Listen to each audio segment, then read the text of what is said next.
I, the book I chose is called Serafina. It is written by Rachel Hartman, and it is placed in the Dark Ages after a giant war with dragons. The dragons figured out how to transform from their normal shape to a human-like form. While they're in this form, they believe that feelings are a hindrance, so they're not allowed to have them, according to a treaty they signed at the end of the war. But some dragons couldn't help but fall in love and have children. And that is where Serafina comes in. She is the main character. She's a child of a forbidden love and a monster, a human with dragon scales. I would give this book a 4 out of 5 because it is well written and interesting, but it tends to get a little slow and is a little confusing the way it is written. My favorite thing about this book is the way she keeps her scales hidden throughout the book, in fear of what people would think should she expect. In fear of what people would think. You should expect to feel afraid, scared, sorry, and happy, proud, and some of them all at once. As you read this book, it is a roller coaster. One of my favorite passages is right after a concert.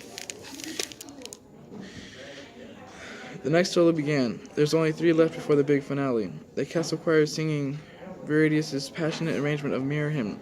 I was to conduct. I forced myself to my feet. Those near-do-well choristers needed to as much advantage warning as I could give them. I threw aside the door curtain and ran into a solid wall. The wall was large. Lars.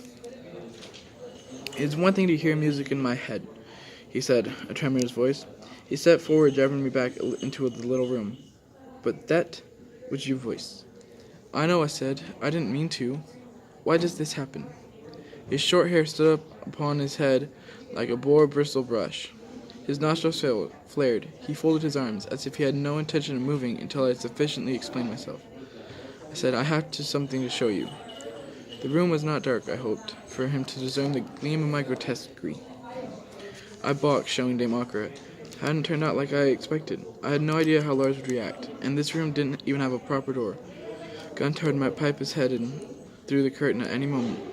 Lars glowered defensively, as if he anticipated a scolding, or profession of love. Yes, that was it, he thought. I meant to proposition him. He wore a closed expression as if rehearsing his speech in his head, a way to let me down gently after I stripped off all my clothes. Sorry, Serafina. I don't like Grossliner that can put their voices in my head. Or maybe I don't like girls at all. I like Viridius. It wasn't funny, but it gave me enough momentum to untie my sleeve and pull it up.